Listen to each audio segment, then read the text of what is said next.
Hello दोस्तों, मैं उपेंद्र कुमार आप सभी का स्वागत करता हूं अपने चैनल यूके ट्यूटोरियल में। आज हम लोग जानेंगे जेपीएससी जो सिक्स्थ हुआ था उसके मेंस के एग्ज़ाम में सामाजिक विज्ञान से संबंधित जो प्रश्न पूछे गए थे उसी प्रश्नों को जानेंगे। तो सामाजिक विज्ञान में दो पार्ट है दोस्तों, यहाँ पर इतिहास एवं भूगोल, और दोनों से 100-100 नंबर के प्रश्न रहते हैं, 200 नंबर के। और प्रत्येक भाग को दो खंडों में बांटा रहता है। एक खंड में ऑब्जेक्टिव रहते हैं और 10 प्रश्न जो रहेंगे वो ऑब्जेक्टिव रहेंगे, जो 2-2 नंबर के रहेंगे, यानी कि टोटल आप सोल्व कीजिएगा तो 20 नंबर मिलेगा। उसी प्रकार 4 प्रश्न रहेंगे वो सब्जेक्टिव, और 4 सब्जेक्टिव में से 2 आपको चुनना है और 2 को आंसर लिखना है। और एक प्रश्न कितने नंबर का रहेगा तो 40 नंबर का, और दोनों को सोल्व कीजिएगा तो आपको 80 नंबर के रहेंगे। तो इस तरह से देखिए तो 100 नंबर के इतिहास और 100 नंबर का भूगोल, यानी टोटल सेम यही प्रक्रिया से भूगोल में भी प्रश्न रहेंगे। जो ऑब्जेक्टिव है वो अनिवार्य है 10 में 10 आपको सॉल्व करना पड़ेगा, और जो सब्जेक्टिव है उसमें देखें तो 4 में से 2 को सॉल्व करना है। तो चलिए इस प्रश्न को देखते हैं और सॉल्व करते हैं। तो पहला प्रश्न है कि किसने मगध साम्राज्य में वजीगढ़ संघ को हराकर आत्मसात किया। तो किसने किया था तो अजातशत्रु ने किया था। इसका आंसर यहाँ पर डी हो जाएगा। जैसा कि जानते हैं कि वजी संघ को जीतना बहुत मुश्किल था, क्योंकि एक बहुत बड़ा शक्तिशाली था, इसमें 3-4 राज्यों का संघ था। और इसको जीतने के लिए अजातशत्रु ने क्या किया कि जो महात्मा बुद्ध थे उनसे इन्होंने सहायता मांगी, उनसे राय लिया कि क्या करना चाहिए। और महात्मा बुद्ध की राय लेने के बाद इन्होंने अपने 2 मंत्रियों को, किसको किसको तो सुनीध, आप नाम याद रखिएगा, सुनीध और वस्कार, ये दोनों को भेजता है वजी संघ में फूट डालने के लिए। ये दोनों मंत्री थे अजातशत्रु के, और वहाँ पर फूट डालने के काम में सफल होते हैं। इसके बाद देखें तो इन्होंने 2 पत्ती अपनाती है युद्ध को जीतने के लिए, उस राज्य को हड़पने के लिए। एक रथ मुसल, एक महाशिल कंटक। ये भी प्रश्न पूछता है कि किस नीति के तहत, तो रथ मुसल और महाशिल कंटक के तहत अजातशत्रु ने 2 नीतियों का प्रयोग करते हुए वजी संघ को अपने राज्य में मिला लेता है। चलिए अगला प्रश्न देखते हैं। हड़प्पा किस नदी के किनारे अवस्थित था।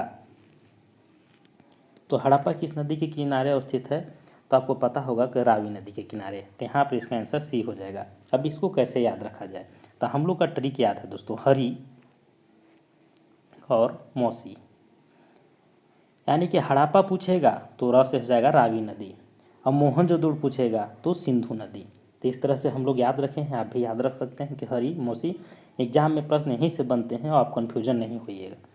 चलिए अगला प्रश्न देखते हैं। निम्नलिखित में से किसने मोहम्मद गजनी के हमले के बाद सोमनाथ मंदिर का पुनर्निर्माण किया। तो जो सोमनाथ मंदिर है वहाँ पर आप लोग जानते हैं कि मोहम्मद गजनी ने देखें तो 17 बार आक्रमण किया, उसमें से 1025 ईस्वी में सोमनाथ पर आक्रमण करता है, जो सबसे भयावह आक्रमण था। और मोहम्मद गजनी एक लुटेरा था जो सिर्फ एक ही मकसद से यहाँ पर आक्रमण करता था, धन लूटना। और धन लूटने के क्रम में देखिए दोस्तों तो पूरी तरह से मंदिर को बर्बाद करता है, और 25 लाख की संपत्ति जो दिनार थी लगभग लेके चला जाता है। और इस तरह से मंदिर को पूरे बर्बाद करके, तोड़ फोड़ के यहाँ पूरा बर्बाद करता है। तो इस मंदिर का निर्माण करने का काम फिर से भीमदेव ने किया। तो देखिए तो लूट के बाद मंदिर को निर्माण किसने किया तो भीमदेव ने कहता है। तो यहाँ पर याद रखिएगा कि राजा भीमदेव ने इसको निर्माण कराया। चलिए अगला प्रश्न देखते हैं। किस मुगल शासक ने भारत में ओटोमन युद्ध पद्धति को अपनाया। तो बाबर ने अपनाया दोस्तों। इसका आंसर यहाँ पर सी हो जाएगा। जो ऑटोमन युद्ध पद्धति क्या है तो आप लोग जानते होंगे कि एक तुर्की युद्ध पद्धति है। इसमें क्या होता है, तोप सजाने की विधि होती है, हम लोग जानते हैं, जैसे पढ़े होंगे आप लोग भी। इसमें क्या होता था कि जो बाबर था उसके पास सेना की बहुत कमी थी, और जैसे कि पता हुआ कि इब्राहिम लोदी के पास 1.5 लाख के आसपास की सेना थी, और इसके पास 12,000 की सेना था। अब दोनों के बीच युद्ध होना था, तो बाबर ऐसे ही हार जाता। तो इसीलिए देखे तो उस समय उन्होंने युद्ध की नीति के प्रयोग करते हुए जो ओटोमन विधि था, यानी कि इसमें 700 देखें तो घोड़ों की जो बैलगाड़ियाँ होती है उसको बांध देता है, बैलगाड़ियों को एक चमड़े की रस्सी से, और उसमें पीछे साइड में क्या करता है, जो तोप होता है उसको बांधता है, और तोप से इतना अंधाधुंध फायरिंग करता है जिससे जो सिपाही थे उसमें भगदड़ हो जाती है और वो भागने में कामयाब हो जाते हैं और इनकी विजय हो जाती है। इस तरह से इस नीति का प्रयोग किया था इन्होंने। अगला प्रश्न है कि हुमायूंनामा की रचना किसने किया। तो हुमायूंनामा की रचना आपको पता होगा गुलबदन बेगम ने किया। तो यहाँ पर देखें तो कोई ऑप्शन नहीं हो रहा, तो उपरोक्त में से हो जाएगा आपका कोई नहीं। तो इस तरह से यहाँ पर डी हो जाएगा आंसर। चलिए अगला प्रश्न देखते हैं। किस वर्ष में डच भारत आए? यहाँ पर देखिए दोस्तों तो बड़ा कन्फ्यूजन है डच को बाहर आने के लिए, क्योंकि सबसे पहले अगर डच देखें तो 1595-96 में ही भारत आते हैं, लेकिन उसके बाद दूसरे नाम से आते हैं। इसके बाद देखें तो 1602 ईस्वी में कंपनी बनती है, और उस कंपनी के तहत भी इन लोग यहाँ पर स्थापना करने की बात आती है। तो इस तरह से अगर ऑप्शन को सही देखा जाए दोस्तों तो 1605 आंसर राइट होगा, क्योंकि 1605 ईस्वी में मछलीपट्टनम में इन लोगों ने पहली बार कारखाना स्थापित किया था। तो इस तरह से अब इसका आंसर क्या आयोग देती है वो आयोग पर डिपेंड करता है। चलिए अगला प्रश्न देखते हैं। मित्र मेला का बाद का पुनर्निर्माणकरण हुआ। तो मित्र मेला का अगर निर्माणकरण की बात करें दोस्तों तो हुआ था अभिनव भारत समिति। आपको पता होगा अभिनव भारत किसके द्वारा किया गया था? 1904 ईस्वी में इसकी स्थापना हुई। विनायक दामोदर सावरकर और उनके भाई जो थे गणेश दामोदर सावरकर और एक इनके सहयोगी थे नारायण दामोदर सावरकर, ये तीनों लोगों ने मिल करके अभिनव भारत समिति की स्थापना की थी, जिसे मित्र मेला के नाम से जाना जाता है। एक बोलना चाहिए एक गोपनीय सदस्यता के रूप में इन लोग इकट्ठा किए थे, एक क्रांतिकारी आंदोलन के रूप में इन लोग बढ़ावा दे रहे थे।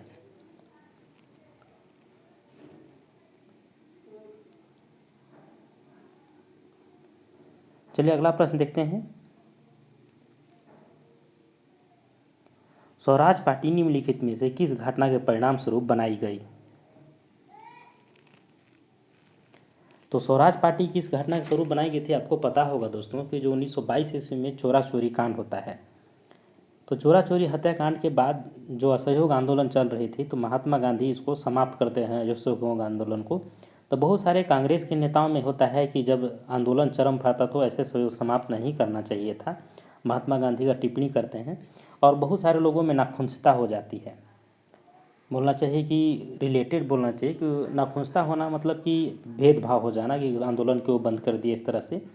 तो उस नाखुशता की वजह से ही इन्होंने एक समिति का गठन किया कांग्रेस पार्टी में से ही कुछ सदस्यों ने, स्वराज पार्टी का।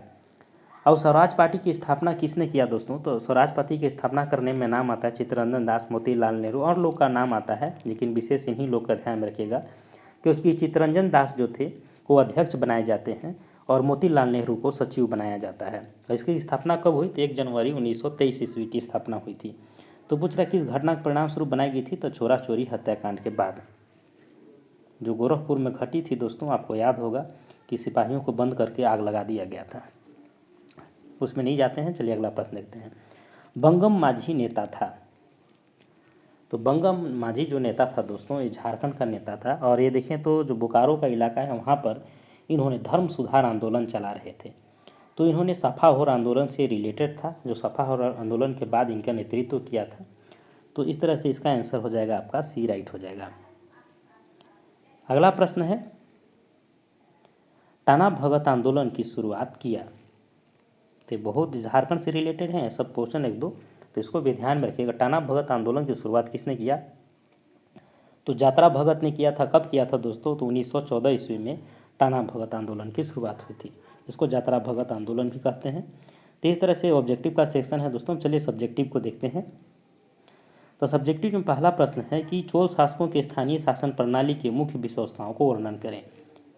तब चोल शासन प्रणाली की विशेषताओं को वर्णन करना है तो पहले इसका भूमिका लिखिए, इस आंदोलन का क्या उद्देश्य था, इसके बाद इसके विशेषता से वर्णन कीजिए। तो यहाँ पर देखिए, तो कोरस में लिखने से पहले इस चीज़ को ध्यान रखिएगा दोस्तों कि इसकी विशेषताएं पूछ रहा है, तो विशेषताओं को अगर वर्णन करना है तो थोड़ा डिटेल्स में कीजिएगा। प्रश्न को लिखने से पहले उसको ट्रेंड को समझिए कि पूछ क्या रहा है। ऐसे ग्रेजुएशन का आप लोग एग्ज़ाम लिखे होंगे तो अच्छे से पता होगा, और खैर उसी टाइप के इसमें भी एग्ज़ाम लिखना है, और एकदम नॉर्मल तरीके से लिख सकते हैं, ऐसा नहीं कि बहुत ज़्यादा हवा है ये है। और इस प्रश्नों को देखिएगा। अगला प्रश्न है कि मोहम्मद बिन तुगलक के सांकेतिक मुद्रा नीति का आलोचनात्मक परीक्षण कीजिए।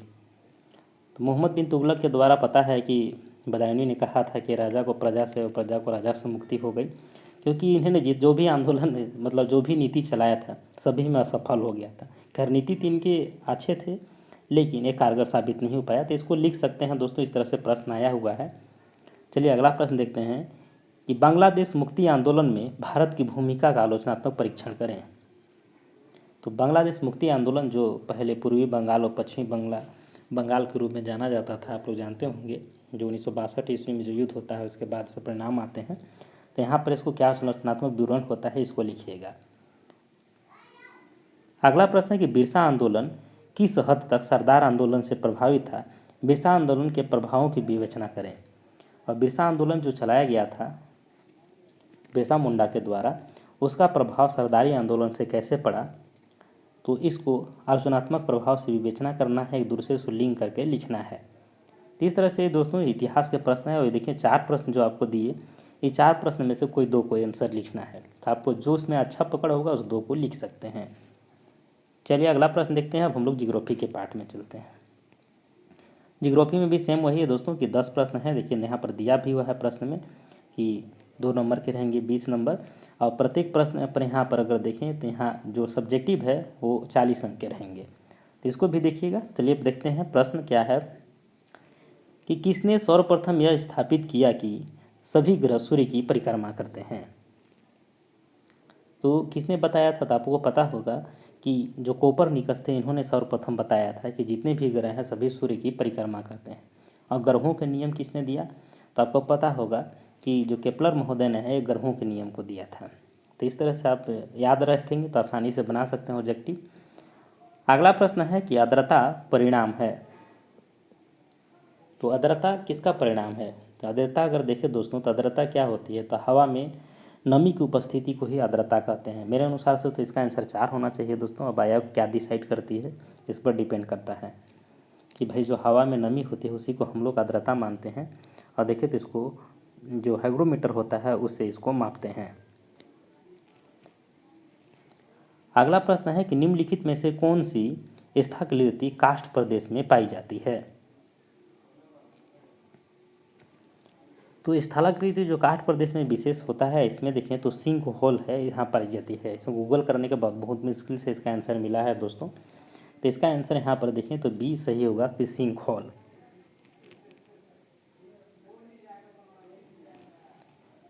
अगला प्रश्न है कि भारत में उष्णकटिबंधीय वर्षा वन की उपस्थिति है।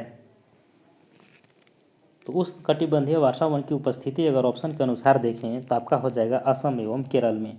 जैसा कि जानते हैं वो उष्णकटिबंधीय मतलब गर्मी भी होगा और बहुत बारिश भी होगा, वैसे प्रदेश को बोलते हैं उष्णकटिबंधीय वर्षा वन। यहाँ पर देखिए तो 200 सेंटीग्रेड से ऊपर बारिश होना चाहिए। तो आप जानते होंगे जिसको सह्याद्री बोलते हैं यानी पश्चिमी तट जो बोलते हैं, अगर पूरे भारत के नक्शा को अगर देखें इस तरह से अगर दोस्तों, तो ये जो एरिया है यहाँ से अगर देखें गुजरात के जो खंबात के खाड़ी से अगर देखें तो ये पूरे एरिया को हम लोग बोलते हैं सह्याद्री। यहाँ पर देखिए तो ज़बरदस्त वर्षा होती है पश्चिमी तटों में। तो आप यहाँ पर लगा सकते हैं कि जो केरल है वहाँ पर होगा, केरल के एरिया जो हो गया ये पूर्ण रूप से अगर देखें तो उष्णकटिबंधीय वर्षा वन में आते हैं। इसके बाद देखिए तो आपको पता होगा जो असम तो कहना ही नहीं पड़ेगा। असम मेघालय वगैरह जो है बहुत बड़ा वर्षा का क्षेत्र है। यहाँ पर भी उसी प्रकार के वन पाए जाते हैं। साथ में अगर देखें तो अंडमान निकोबार का जो इलाका है वहाँ भी उष्णकटिबंधीय वर्षा वन पाए जाते हैं। इस तरह से आप ऑप्शन को चुनना पड़ेगा कि कौन सा ऑप्शन मैच कर रहा है। जैसे कि यहाँ पर असम दे दिया, नागालैंड दे दे रहा है, इसके बाद उड़ीसा एवं छत्तीसगढ़ दे रहा है, इसके बाद उत्तर प्रदेश और महाराष्ट्र। तो ऑप्शन जो उचित मैच करे उसको चुनना है। तो यहाँ पर हमारे अनुसार से इसका आंसर 4 सही होगा। आप इसको मिलाकर भी देख सकते हैं। अगला प्रश्न है कि निम्नलिखित खनिजों में से भारत किस खनिज का विश्व का सर्वाधिक भंडारक है। तो यहाँ पर अगर टोटल खनिज को देखें दोस्तों तो लोह एक्स आता है। भंडार की दृष्टि से अगर लोह एक्स देखें तो पूरे विश्व में प्रथम स्थान पर है भारत का, लेकिन उत्पादन के स्थान से भी चौथे स्थान पर है। तो इस तरह से इसका आंसर यहाँ पर ए राइट होगा। अगला प्रश्न है कि भारत में लेटेराइट मृदा का सर्वाधिक जमाव किस राज्य में है। तो लेटेराइट मृदा का सर्वाधिक जमाव देखें दोस्तों तो यहाँ पर हो जाएगा आपका राजमहल के जो क्षेत्र है झारखंड में वहाँ पर है। तो यहाँ पर इसका आंसर तो सी होना चाहिए। यहाँ पर भी अगर देखें तो बुक बहुत सर्च किए चाहे गूगल किए, यहाँ से कहीं पता नहीं चल रहा है, लेकिन ऑथेंटिक अगर पता अगर देखें तो लग रहा है कि झारखंड ही आंसर होगा, क्योंकि राजमहल के एरिया जो है यहाँ पर लेटेराइट मृदा पाया जाता है और झारखंड में राजमहल क्षेत्र है। तो इस तरह से देखें तो झारखंड आंसर इसका राइट होगा। अगला प्रश्न है कि भारत में कौन सा जनगणना वर्ष बृहद विभाजक एवं जनांकी विभाजक के नाम से जाना जाता है। तो पता होगा कि 1921 की गणना हुआ था, ये पूरे अभी तक जितने भी जनगणना हुए हैं वो सभी में अगर देखें तो पहली बार ऐसा हुआ था दोस्तों जहाँ जनगणना विभाजक कहा जाता है। कारण इसके है कि 10 साल में जनसंख्या घट गई थी। अभी तक जनसंख्या क्या है कि जनसंख्या का रेशियो हमेशा बढ़ा है कि 10 साल बाद जब भी जनगणना होगी तो रेशियो बढ़ते रहेगा। लेकिन 1921 की ऐसी जनगणना हुई जहाँ पर कि जनगणना के दौरान पता चला कि जनसंख्या की घटा था, इसलिए इसको जनसंख्या विभाजक वर्ष कहा जाता है। अगला है कि टोडा जनजाति मुख्यतः निवास करती है। टोडा जनजाति कहाँ निवास करती है? तो तमिलनाडु में। तो तमिलनाडु में आपको पता होगा जो कोडाईकनाल वगैरह जो पर्वत है आपको पता होना चाहिए, जो ऊटी वगैरह का जो क्षेत्र है वहाँ पर के टोडा जनजाति लोग उधर आसपास के इलाकों में निवास करते हैं। तो इसका आंसर यहाँ पर तमिलनाडु हो जाएगा, जो हिल स्टेशन है। अगला प्रश्न है कि झारखंड का सबसे ऊंचा जलप्रपात है। तो झारखंड का सबसे ऊंचा जलप्रपात है आपका बूढ़ाघाट जलप्रपात, जो लातेहार जिला में है। तो इसका आंसर यहाँ पर डी हो जाएगा।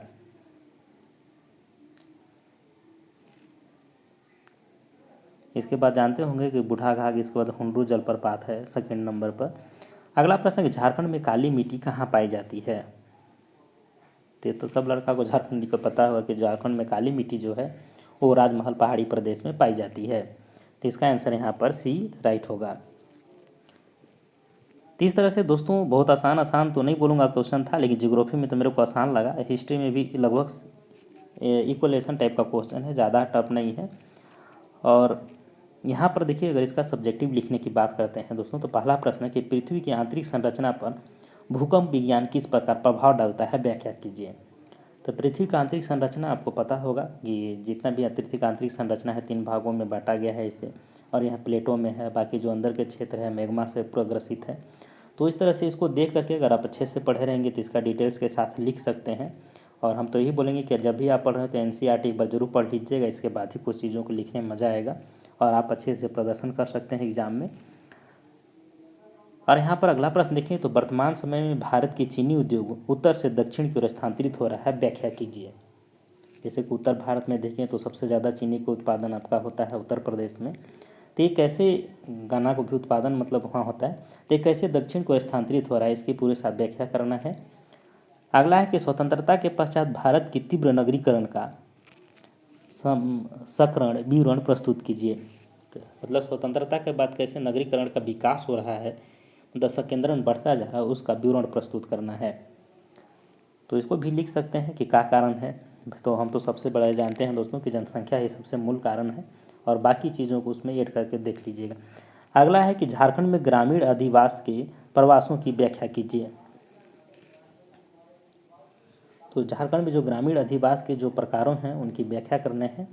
Explain the rural settlement A type of Jharkhand. तो इस तरह से इसको देखिएगा। इसमें से आसान से अगर अच्छे से पढ़े रहिएगा दोस्तों तो 4 प्रश्न में तो आराम से 2 को आदमी अच्छे से लिख सकता है। तो इस टाइप से है दोस्तों एक क्वेश्चन। और अगर अच्छा लगेगा वीडियो तो कमेंट जरूर कीजिएगा। अगले टॉपिक हम लेकर के आएंगे दूसरे सब्जेक्ट का जो इम्पोर्टेंस होगा, जो झारखंड की JPSC में मेंस में जो भी एग्जाम में प्रश्न आए हैं। अगर ये प्रश्न चाहिए दोस्तों तो JPSC के साइड में जाइएगा, वहाँ पर आसानी से आपको उपलब्ध हो जाएंगे। मिलते हैं तब तक के लिए। जय हिंद, जोहार झारखंड।